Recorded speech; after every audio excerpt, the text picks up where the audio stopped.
এক মেয়ে তার মাকে জিজ্ঞেস করলো যে মা, আমাদের কি শখ আহ্লাদের কোনো দাম নেই? আমাদের কি শখ আহ্লাদ কখনো পূরণ হবে না? মেয়ে বললো, আরে পাগলি, কি বললি? তুই বড় হবি, তোর বিয়ে হবে, তোর প্রত্যেকটা শখ আহ্লাদ তোর স্বামী পূরণ করবে। মেয়েটা অপেক্ষা করলো স্বামীর জন্য। মেয়ে যখন বড় হলো, মেয়েটা স্বামীকে বললো বিয়ের পরে যে স্বামী, আচ্ছা আমাদের মেয়েদের জীবনে কি কোনো শখ আহ্লাদের কোনো দাম নেই? স্বামী বললো, আরে তুমি কি পাগলি? তুমি এখন বিয়ে করেছো, বউ হয়েছো, তোমার বাচ্চা হবে, বাচ্চাকে মানুষ করবা, তোমার ছেলে তোমার শখ পূরণ করবে। মেয়ে অপেক্ষা করলো, ঠিক আছে, হয়তো বা আমার সন্তান আমার শখগুলো পূরণ করবে। ছেলের মা হলো, একদিন সন্তানকে বললো, আচ্ছা বাবা, আমাদের মেয়েদের শখের কি কোনো দাম নাই?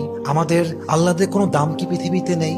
সন্তান বলছে, মা তোমার কি মাথা খারাপ? তোমার বয়স হয়ে গিয়েছে, তোমার এক পা কবরে ঢুকে গিয়েছে, তুমি এখন আল্লাহ বিল্লাহ করবা, কবরের ফিকির করবা। তখন মেয়েটা বুঝতে পারলো যে আসলে পৃথিবীতে নারীদের শখ বলতে কিছু নেই। পৃথিবীটা নারীদের আহ্লাদ পূরণের জায়গা নয়। নারীদের প্রথম এবং শেষ ঘর কবর ছাড়া আর কিছুই হতে পারে না। ঠিক কিনা বলেন?